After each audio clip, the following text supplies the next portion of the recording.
Hello friend, welcome to our YouTube channel The Dig Out Facts. Today we will discuss about the Parliament of India. आज हम अपने संसद के बारे में जानेंगे। सबसे पहले जान लेते हैं कि संसद का स्ट्रक्चर क्या है।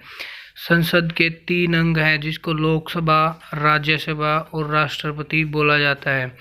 अब सवाल ये उठता है कि ये संसद का कंसेप्ट कहाँ से आया है, तो ये ब्रिटिश प्रणाली से लिया गया है, जो कि सबसे पहले ब्रिटिश ने इसको अडॉप्ट किया था। अब जान लेते हैं कि भारत की संसद का जिक्र भारत के संविधान अनुच्छेद 79 में किया गया है और लोकसभा का जिक्र अनुच्छेद 81 में किया गया है। इसी प्रकार राज्यसभा का जिक्र अनुच्छेद 80 में किया गया है। लोकसभा को संसद का निम्न सदन, राज्यसभा को उच्च सदन बोला गया है और राष्ट्रपति संसद के दोनों सत्रों को इकट्ठा या संयुक्त रूप में बुला सकता है। अब लोकसभा के सदस्यों की संख्या के बारे में जानते हैं। लोकसभा के सदस्यों की संख्या वर्तमान में 545 है, जो कि 543 राज्यों से अधिकतम चुने जा सकते हैं और आंग्ला भारतीय समुदाय के 2 ही होते हैं। अब राज्यों से 530 सदस्य चुने जा सकते हैं और केंद्र शासित प्रदेश से 13 सदस्य चुने जा सकते हैं। इसमें मैक्सिमम सदस्यों की संख्या 552 हो सकती है, जो कि 550 अधिकतम चुने जा सकते हैं, जिनमें 2 आंग्ला भारतीय समुदाय के रहते हैं। और राज्यों की बात करें तो 530 राज्यों से चुना जा सकते हैं और इस केस में मैक्सिमम केस में 20 केंद्र शासित प्रदेश से चुने जा सकते हैं। अब लोकसभा के बारे में बात करते हैं। सबसे पहले 1954 में इसको बुलाया गया था, इसके सदन को बुलाया गया था। ये जैसे कि बताया है कि संसद का निम्न सदन होता है। लोकसभा के सदस्यों का कार्यकाल जो कि 5 वर्ष होता है और लोकसभा के जो सदस्य है वो जनता द्वारा चुने जाते हैं, जिसको हम मेंबर ऑफ पार्लियामेंट भी बोलते हैं। लोकसभा के अध्यक्ष एवं उपाध्यक्ष की बात करें तो ये लोकसभा के सत्र की संयुक्त रूप से, जो कि राष्ट्रपति द्वारा बुलाया जा सकता है, उसकी अध्यक्षता करता है। इसके उम्मीदवारों के बारे में देख लेते हैं। क्या उम्मीदवारों में भारत का नागरिक होना चाहिए और 25 वर्ष की आयु होनी चाहिए। अविश्वास प्रस्ताव क्या होता है? अविश्वास प्रस्ताव किसी भी सरकार को हराने या उसको कमज़ोर करने के लिए संसद में लाया जाता है। अविश्वास प्रस्ताव सत्र में एक ही बार लाया जा सकता है, जो कि 50 या उससे अधिक सदस्यों का लिखित में नोटिस देना होता है। केवल लोकसभा में ही ये अविश्वास प्रस्ताव लाया जा सकता है। और एक क्वेश्चन, विश्वनाथ प्रताप सिंह पहले प्रधानमंत्री थे जो अविश्वास मत हासिल करने में असमर्थ रहे थे। अविश्वास प्रस्ताव मंत्रिपरिषद के खिलाफ पास किया जा सकता है। अभी मंत्रिपरिषद को जान लेते हैं। मंत्रिपरिषद जिसमें कैबिनेट मंत्री, राज्य मंत्री और बिना विभाग के मंत्री होते हैं। संसद की सदन की कार्रवाई के लिए 1/10 सदस्य उपस्थित होने चाहिए, चाहे वो लोकसभा में हो चाहे राज्यसभा में हो। इसे गणपूर्ति कहते हैं।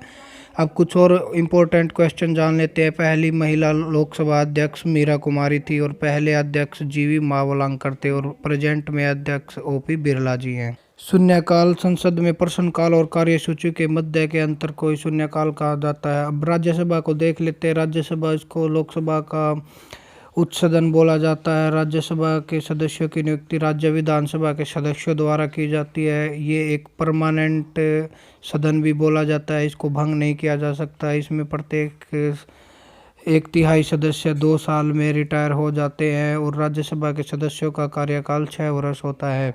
उपराष्ट्रपति राज्यसभा का पदेन सभापति होता है और इसका कार्यकाल 5 साल होता है। राज्यसभा के उपसभापति को अपने में से राज्यसभा के सदस्य ही चुनते हैं और इसकी योग्यता देख लेते हैं। राज्यसभा का सदस्य बनने के लिए भारत का नागरिक होना चाहिए और 30 साल की उसकी उम्र होनी चाहिए। राज्यसभा के सदस्यों की संख्या बात करें तो मैक्सिमम 250 इसके सदस्य हो सकते हैं। वर्तमान में 245 हैं, जो कि 233 अधिकतम चुने जा सकते हैं और 12 राष्ट्रपति द्वारा नियुक्त किए जा सकते हैं, जिनमें से 229 राज्यों से होते हैं और बाकी के सदस्य केंद्र शासित प्रदेश से होते हैं। संसद के तीसरे और महत्वपूर्ण अंग की बात करते हैं, राष्ट्रपति। इसका संविधान में अनुच्छेद 52 से 62 के बीच में जिक्र किया गया है। इसमें बताया गया है कि राष्ट्रपति भारत का एक ही होगा और यह संघ की कार्यपालिका का प्रमुख होगा। कार्यपालिका जिसमें राष्ट्रपति, उपराष्ट्रपति, प्रधानमंत्री और मंत्रिपरिषद होते हैं।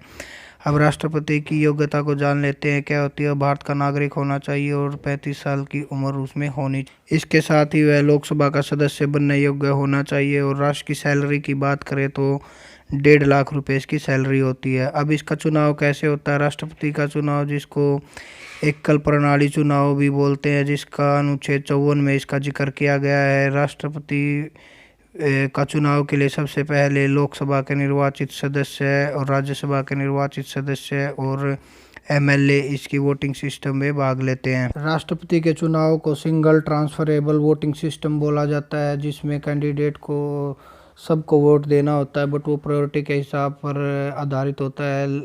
जैसे कि रामनाथ कोविंद को फर्स्ट प्रायोरिटी, सेकंड मीरा कुमारी और थर्ड प्रणब मुखर्जी को। अब ये भारत का राष्ट्रपति, जो कि हमारे चीफ जस्टिस ऑफ इंडिया होते हैं, उसको शपथ दिलाता है। अब राष्ट्रपति को हटाने की पद्धति को देख लेते हैं, कैसे हटाया जाता है। इसका जिक्र अनुच्छेद 61 में किया गया है। इसको हटाने के लिए सबसे पहले संसद के किसी भी अंग में, लोकसभा या राज्यसभा हो, अगर लोकसभा की बात करें तो 1/4 सदस्य नोटिस लिखित में देंगे राष्ट्रपति को। अगर राज्यसभा की बात करें तो राज्यसभा में 2/3 सदस्यों को वोट देने होंगे। और अगर लोकसभा से इसकी कार्रवाई शुरू होती है तो 1/4 लोग लिखित में नोटिस देंगे राष्ट्रपति को, जो कि 14 दिन बाद 2/3 वोट प्रस्ताव आगे बढ़ेगा राज्यसभा के थ्रू, जो कि राष्ट्रपति को जाएगा। इसी प्रक्रिया को महाभियोग बोला जाता है। राष्ट्रपति के अधिकारों की बात कर लेते हैं। राष्ट्रपति प्रधानमंत्री की सलाह पर मंत्रिपरिषद का चुनाव करता है। सर्वोच्च न्यायालय और उच्च न्यायालयों के मुख्याधीशों की नियुक्ति करता है। एजीआई यूपीएससी के सदस्यों की नियुक्ति करता है। वित्त आयोग के सदस्यों की नियुक्ति करता है और राज्य के राज्यपालों की भी नियुक्ति करता है। राष्ट्रपति संसद का भी अंग होता है। संसद द्वारा पारित विधेयक राष्ट्रपति के अनुमोदन के बाद ही पारित किए जाते हैं।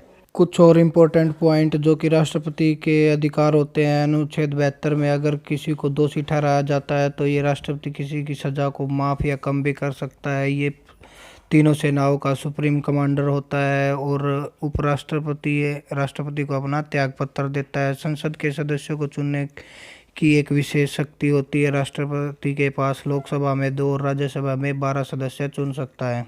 राष्ट्रपति के पास कुछ और इमरजेंसी शक्तियाँ होती हैं, जिसको अनुच्छेद 352 में राष्ट्रीय आपातकाल, 356 में राज्य में राष्ट्रपति शासन और अनुच्छेद 360 में वित्तीय आपातकाल ये लगा सकता है। अगर राष्ट्रीय आपातकाल 3 कंडीशन में लगता है, अगर युद्ध हो या बाह्य से आक्रमण हो या फिर सशस्त्र विद्रोह हो।